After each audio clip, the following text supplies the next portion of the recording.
Poursuite de l'audiobook de l'ouvrage « Le règne de 1000 ans sur la terre ».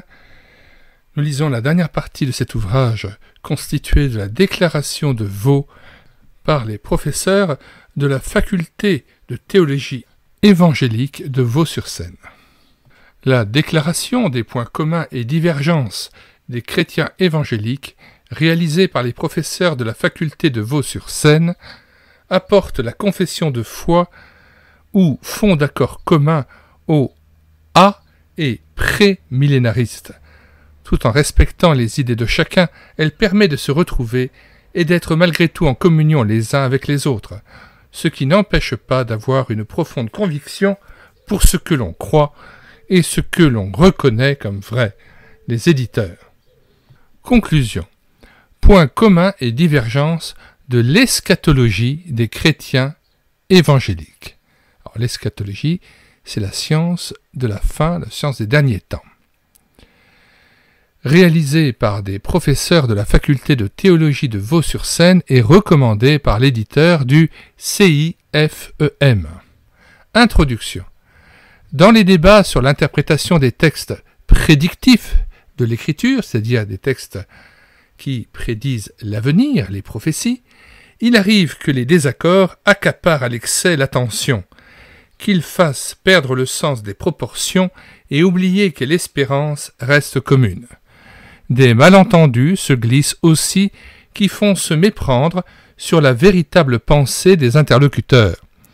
Il apparaît donc utile de délimiter avec exactitude les points communs et les divergences des deux traditions les plus influentes parmi les chrétiens évangéliques, le pré-millénarisme et l'amillénarisme, qui existent en plusieurs versions.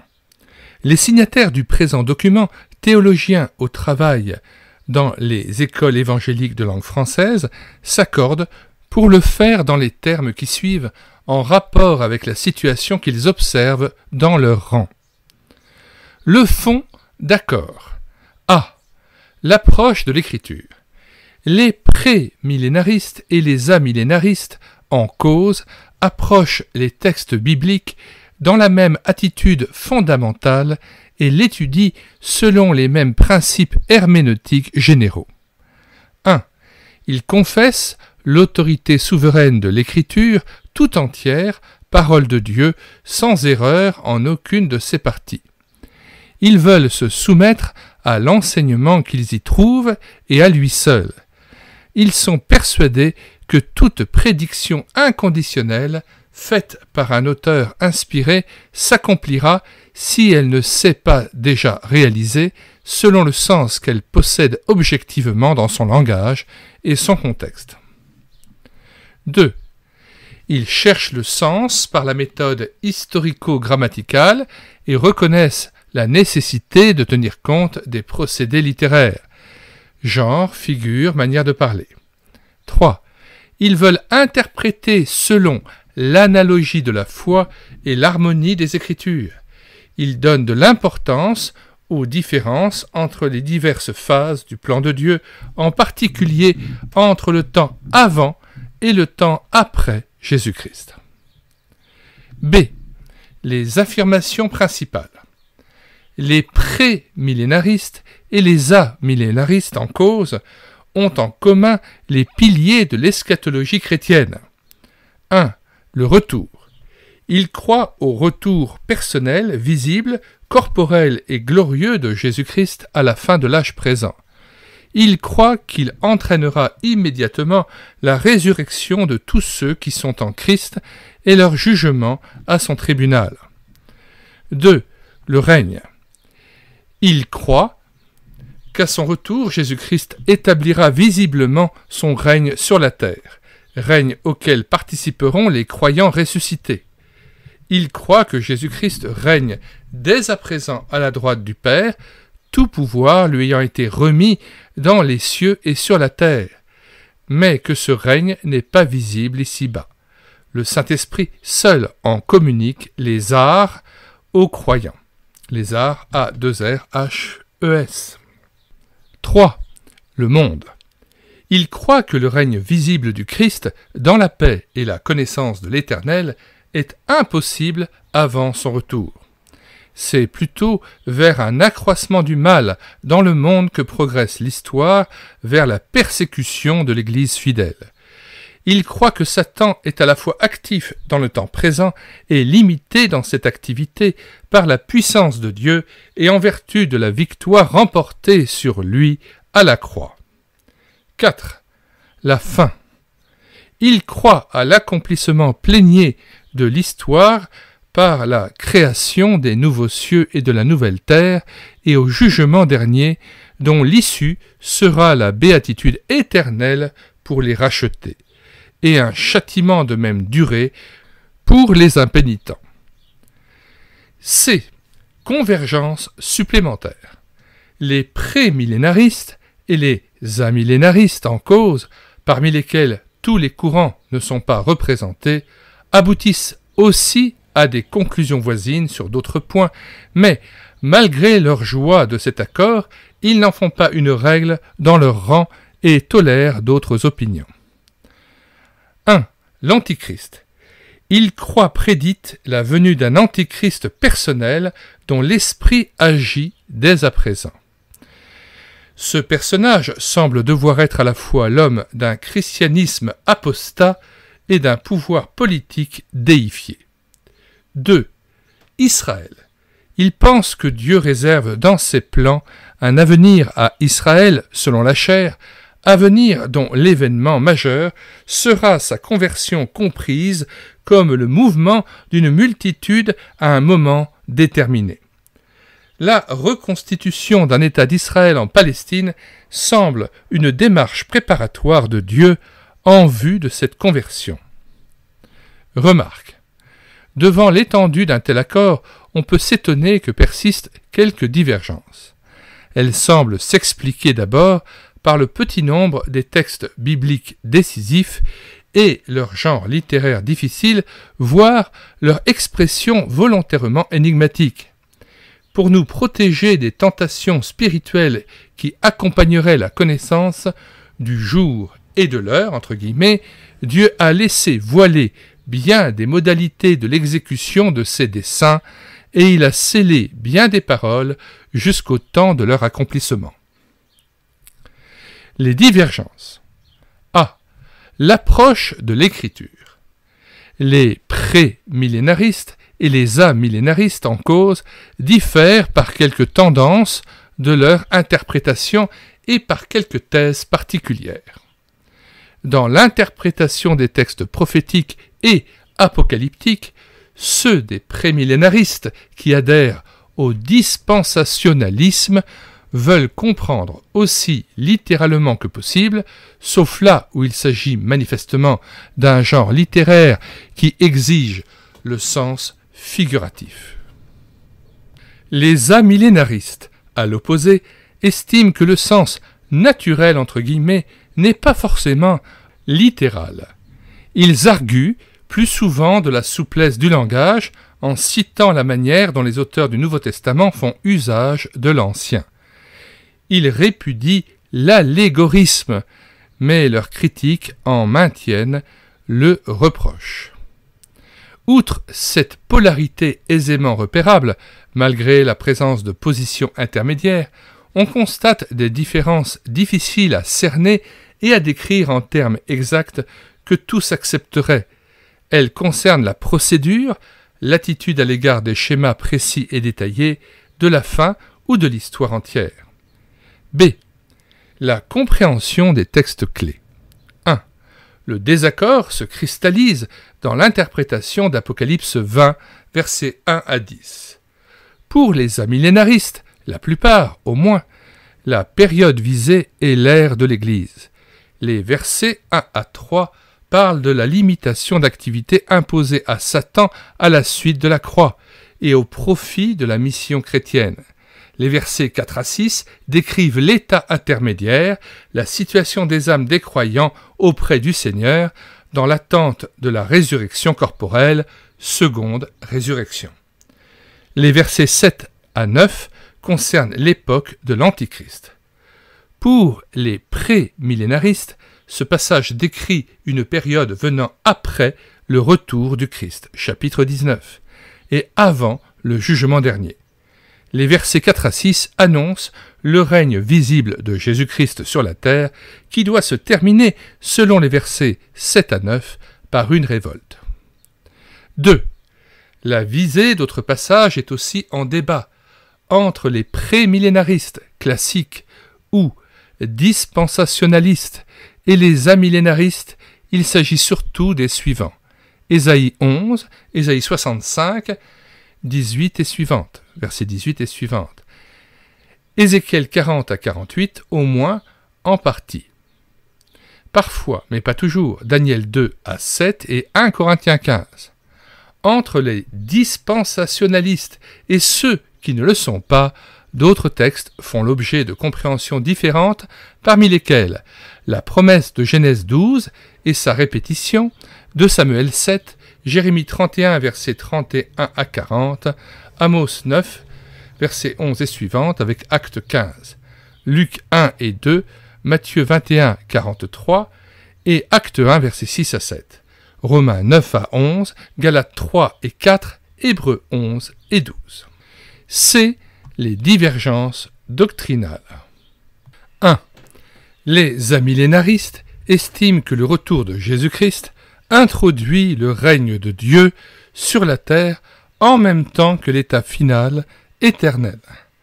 Les prémillénaristes pensent qu'il introduit un règne de 1000 ans, dernière phase de l'histoire de l'humanité. Ce millénium est suivi de l'état final éternel. 2. Les prémillénaristes attendent une résurrection corporelle des justes pour la vie avant le millénium, et après celui-ci, une résurrection des méchants pour le jugement.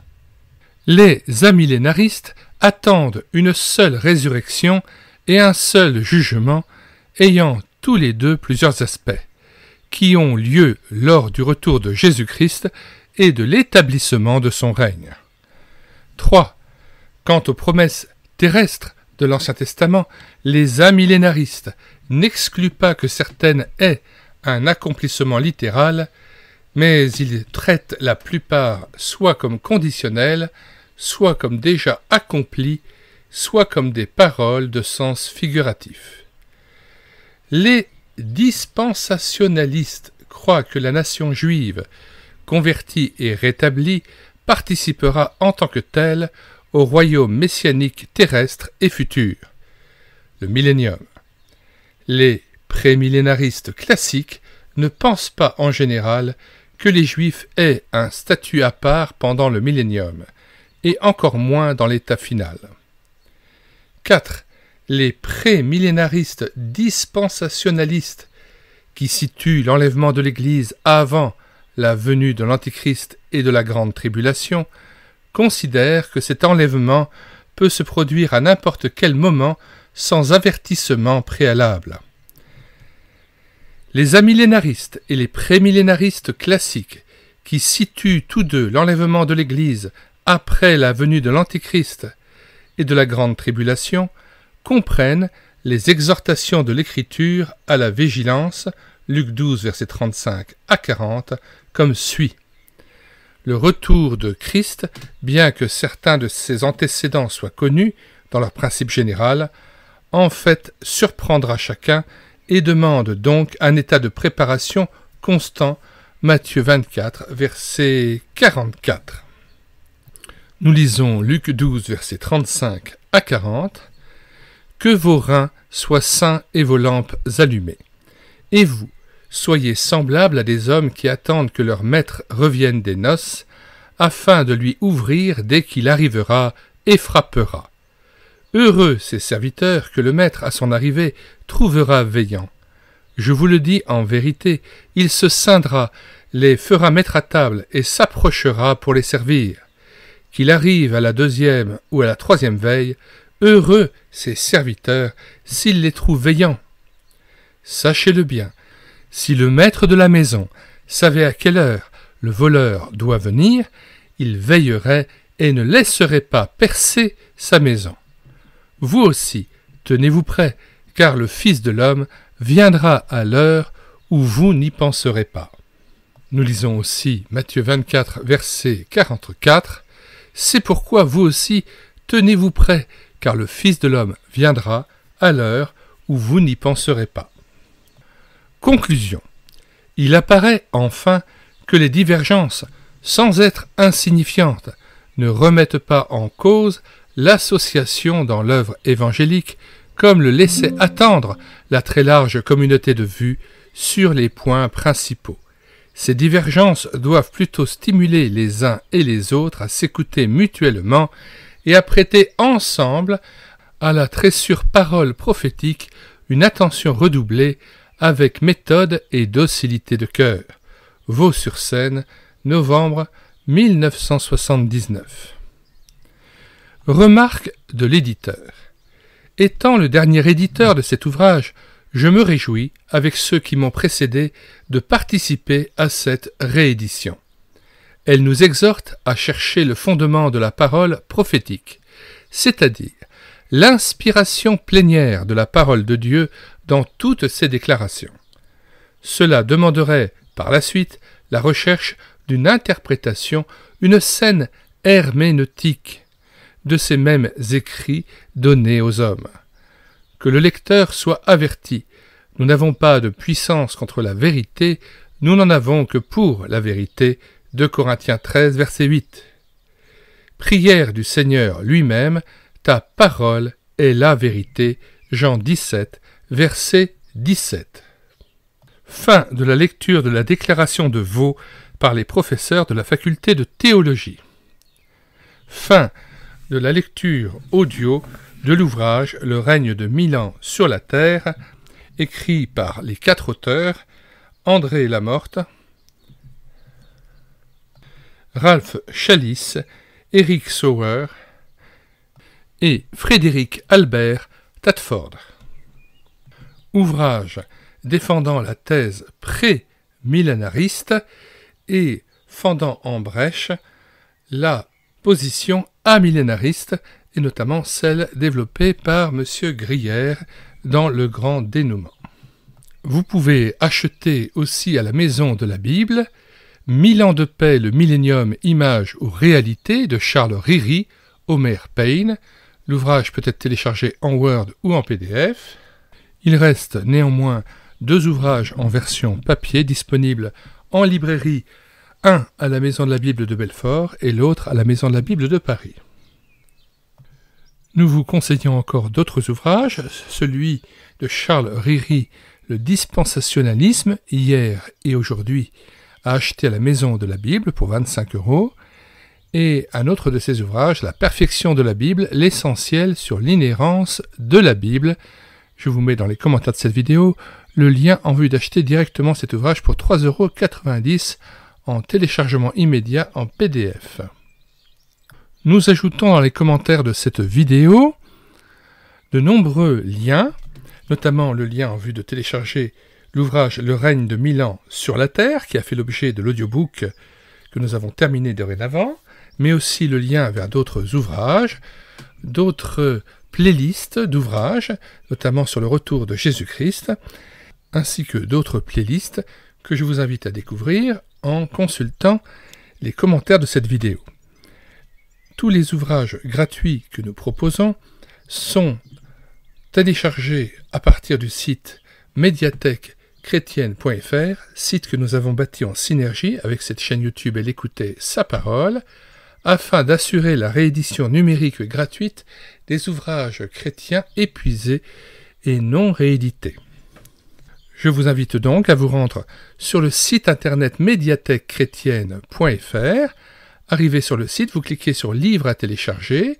Il n'est pas nécessaire de s'inscrire. Vous pouvez directement faire une recherche par ordre alphabétique d'auteur, puis après avoir choisi votre ouvrage, vous cliquez sur « Lire, écouter, télécharger ». Et tout à fait en bas de page, vous cliquez sur « Télécharger » en Word ou en PDF. Et vous pouvez ainsi faire votre miel des 1200 ouvrages que nous avons remis à votre disposition parce qu'ils n'étaient plus disponibles en librairie ou auprès des éditeurs, parce que épuisés et non réédités. Tel est donc le projet conjoint de cette chaîne YouTube Elle écoutait sa parole et de ce site internet médiathèquechrétienne.fr. Nous rappelons que plusieurs églises ont déjà adopté médiathèquechrétienne.fr comme site de référence qu'ils indiquent dans leur site internet de leur église, afin que chacun puisse faire son miel et sa richesse de ces auteurs chrétiens et de leur production littéraire et spirituelle. Que le Seigneur nous bénisse et nous fortifie dans l'attente de son retour, nous tienne éveillés dans la reconnaissance, dans l'amour, dans la persévérance, jusqu'à son retour. Nous vous disons au revoir et à bientôt.